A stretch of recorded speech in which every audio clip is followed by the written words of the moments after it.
Hello, this is Matthew Robert Payne, and this is called Visiting Whitney Houston in Heaven. So as I was preparing, I searched the Holy Spirit for a view into Whitney Houston's house, and I saw this massive chandelier in this living room, and the living room was round and had 4 paintings in it. One was a painting of the Tower of London, the view from the Tower of London. Another view was the view from Sydney Tower. Another view was the view from the New York Empire State Building, and so Tower of London, Sydney Tower, Empire State Building, and I'm not sure what the fourth one was. So it's a wonderful. The furniture is red, and it's red velvet with gold trimmings on the sides of the furniture. It's really expensive furniture. It's red carpet, and it's sort of a pinkish carpet. It's a really expensive room. I'd imagine it'd take tremendous wealth to furnish this room. The chandelier is the biggest chandelier I've ever seen. And so they're all portals. The Tower of London, the Empire State Building, Sydney Tower. There's also a portal in Sydney Harbour. One time I visited Whitney Houston in Sydney Tower and Sydney Harbour, and there's portals there. There's a painting there across from the Opera House.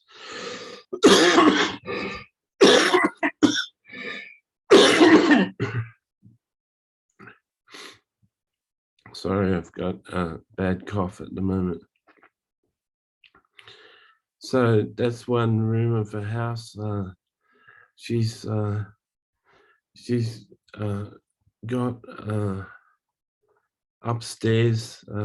We've just translated upstairs, and she's walking me through a room full of clothes, and it's like Bathsheba's room.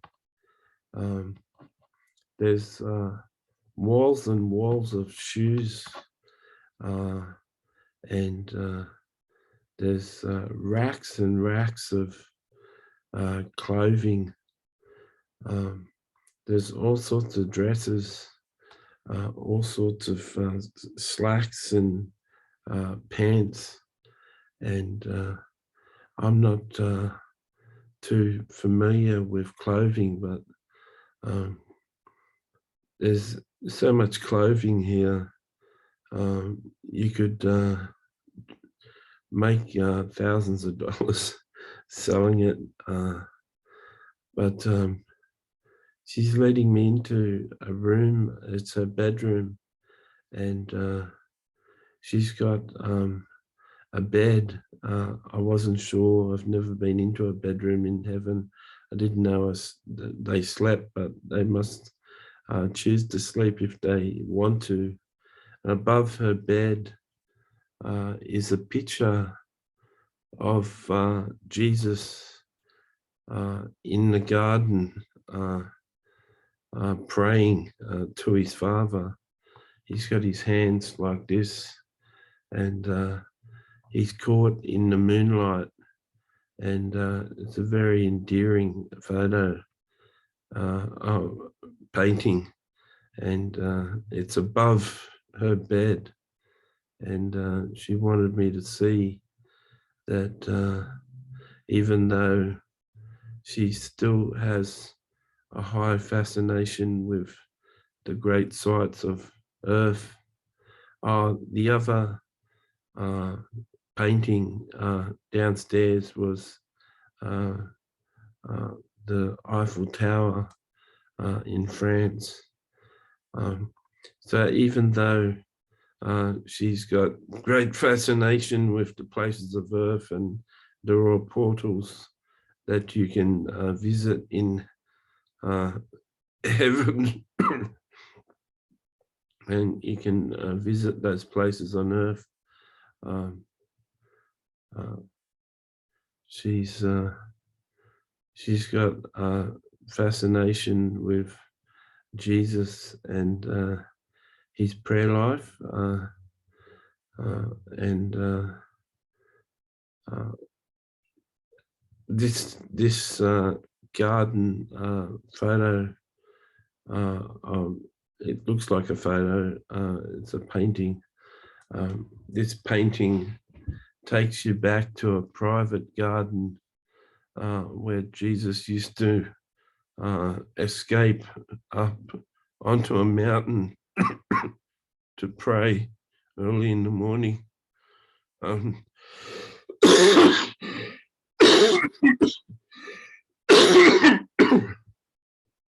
Mary Magdalene used to go with him too sometimes.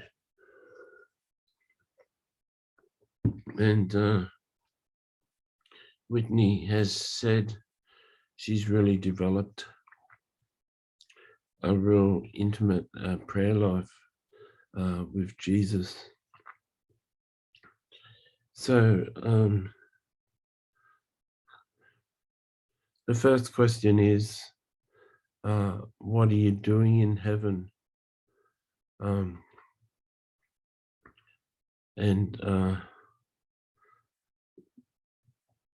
the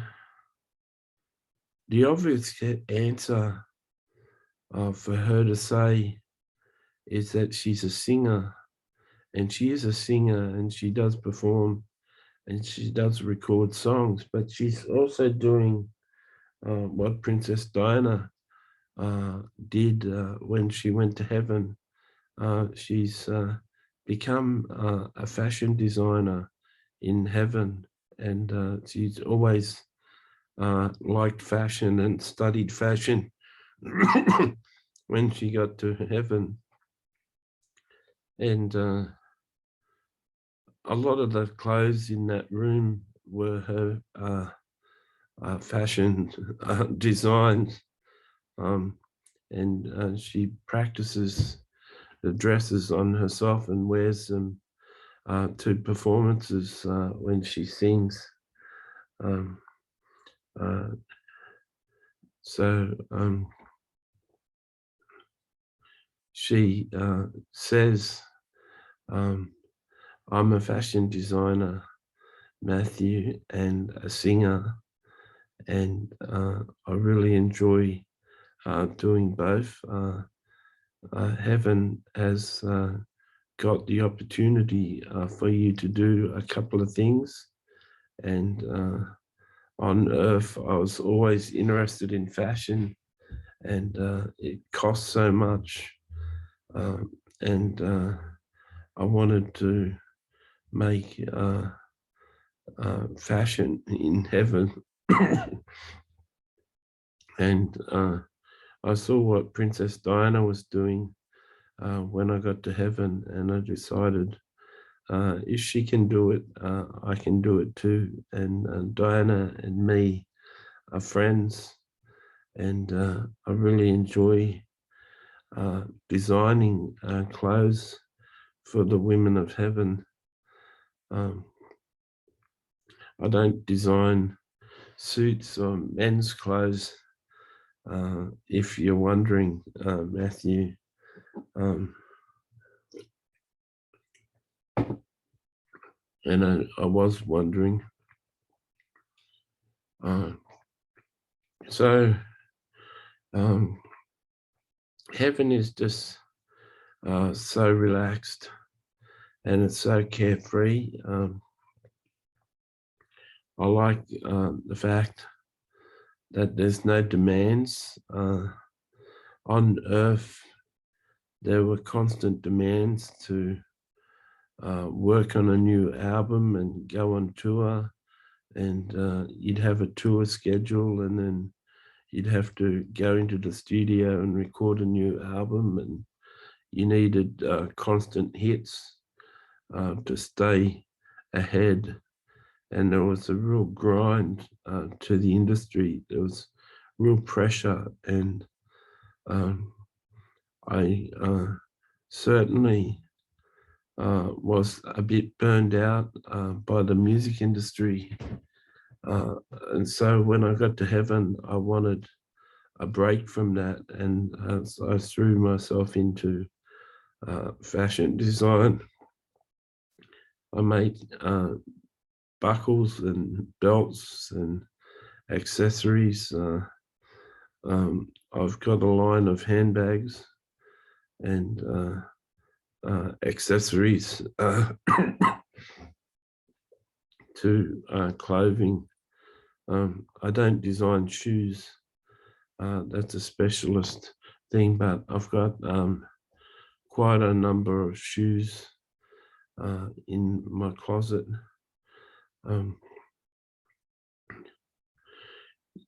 You may think that I am really earthly with the paintings of earth down in my house, but I truly love earth, and I love the people of earth, and I love those great places that I went to on earth. And I have lived with a bit of trauma on earth, and I needed some spiritual healing when I came to heaven.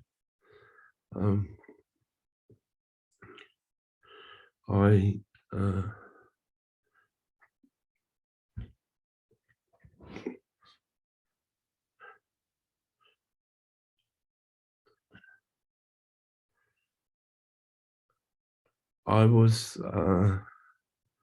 abused when I was young sexually, and it really traumatized me as something that I pushed down, and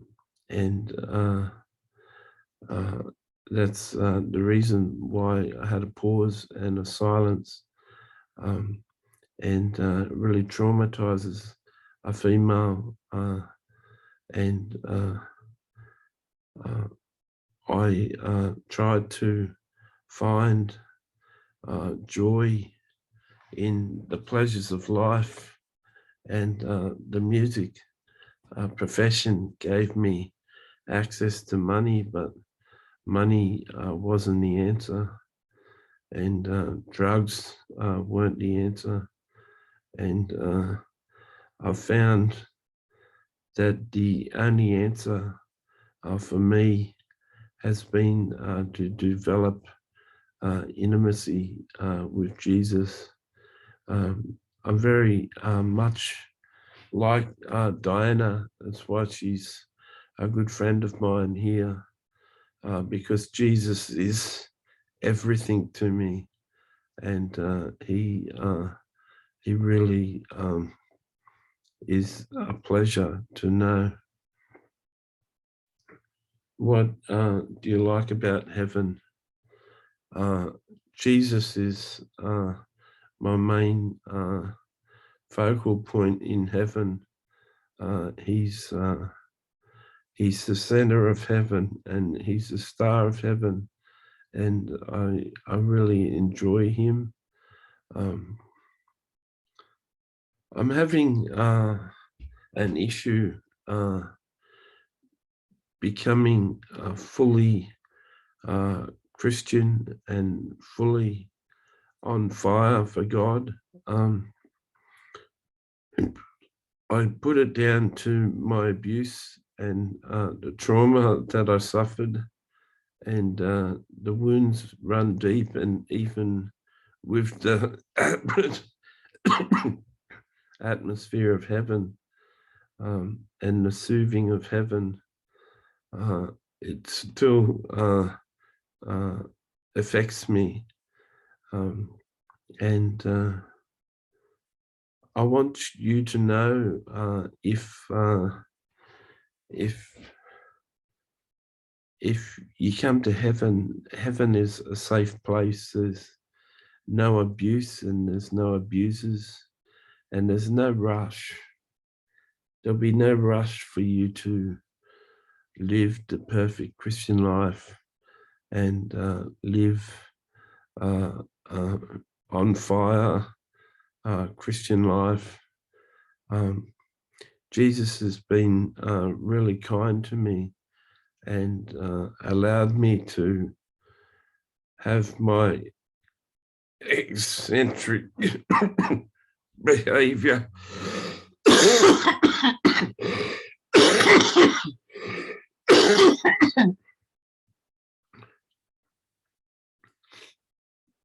He's allowed me to maintain much of my fleshy behavior in heaven, and I'm pleased that there's been no rush, there's been no pressure on me, and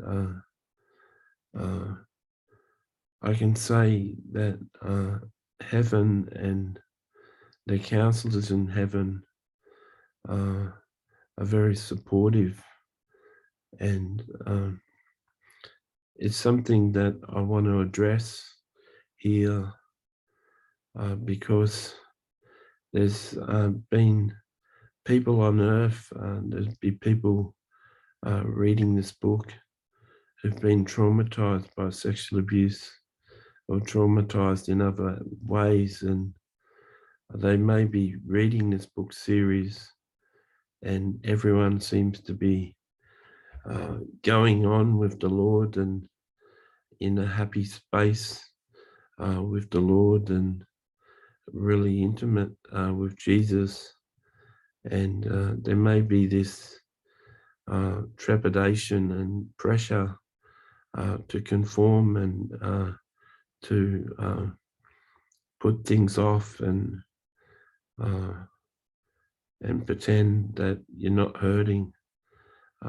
And I want to assure you that heaven is really safe, and Jesus and the people of heaven give you time to heal and come out of yourself.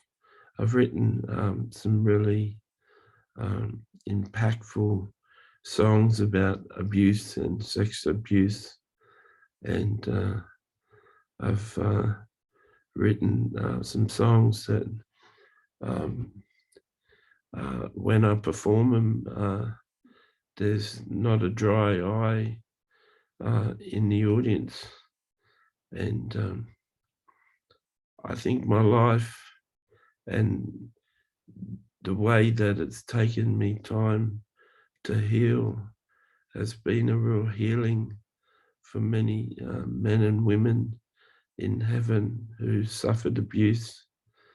I think it's a real combination of gifts, having the ability to design clothes and having the ability to put emotions into song, because people sing my songs and relate to my songs, and then they go and buy my clothing and it's like a badge of honor that they're wearing the healing. They're wearing something that aligns to me, a part of me. So I've had so many men ask me when I'm going to design men's clothing, and I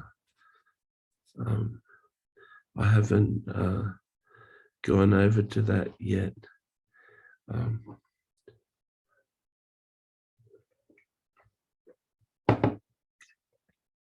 You may wonder, having read book one and Michael Jackson's book, have I won competitions? And I've got a 5th place in a ballad, in a contemporary song, and I've got a 2nd place in contemporary song.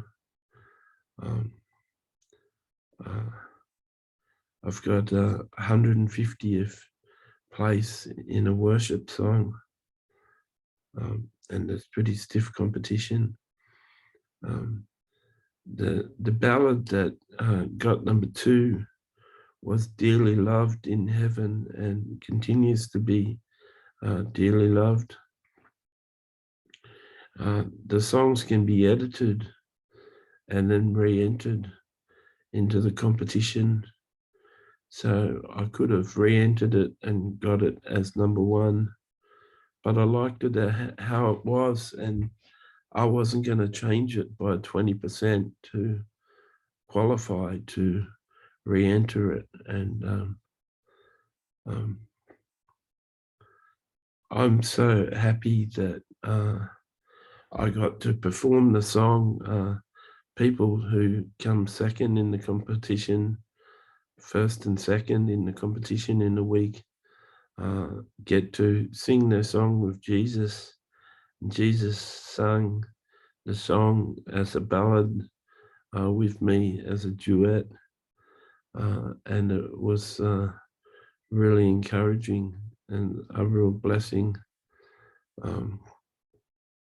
And my worship song that got 150 was loved by the people who know my story, and many people in heaven, it's one of their favorite worship songs. And I'm growing closer to Jesus, and he's being really kind and gentle with me. And Diana has been a really big help to me personally, and Michael Jackson has been really kind. He's done well in the competitions, and he didn't have as much trauma to overcome as such as me. And what I love about heaven is there's no pressure to heal, there's no rush, and I'm comfortable taking things at a slow pace. What is your message for us? I want to encourage you to take time to heal, take time to get therapy. Everyone can do with therapy. Everyone can do with a counselor. There's always stuff, there's always hurts that you can work through. If you've been sexually abused, I encourage you to seek help from a specialist. Don't take all the blame upon yourself.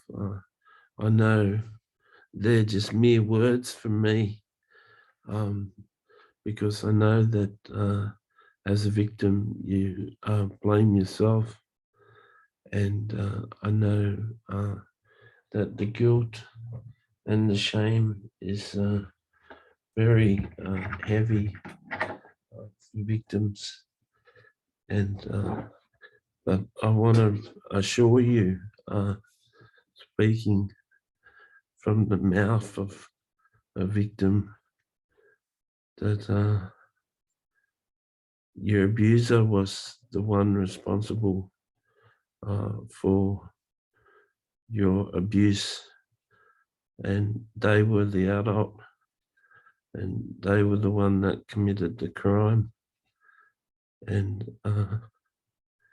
even though you were trusting and vulnerable, and even put yourself in that position to be abused,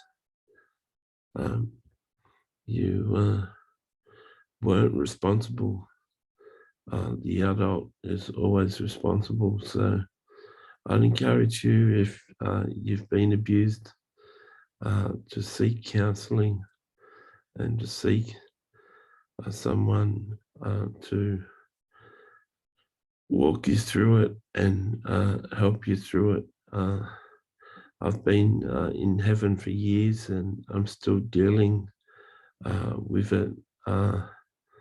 And what's beautiful about heaven is, like I've said, there's no rush. I was such a troubled person on earth. I was the life of a party, but it was all pretense. And I had some wonderful songs, and I had a wonderful voice, and I still got my wonderful voice. But I was hurting inside. So I encourage you to get some help if you're a victim. Don't be ashamed to confess that you've been abused.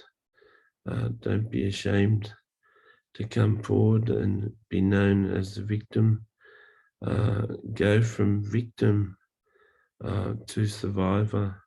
Matthew has an email address called survivorsanctuary@gmail.com. He built a sexual abuse survivors website years ago, and had that email address because the sexual abuse survivors website was called the Survivors Sanctuary. And that's what heaven really is. It's a sanctuary, a safe place away from predators. And it really has been a sanctuary for me. So if you enjoyed this interview, do me a big favor and go onto Amazon and write a book review and tell me your feelings. Tell me what you think, and Matthew will read the review, and he'll make sure I pray for you. God bless you and keep you.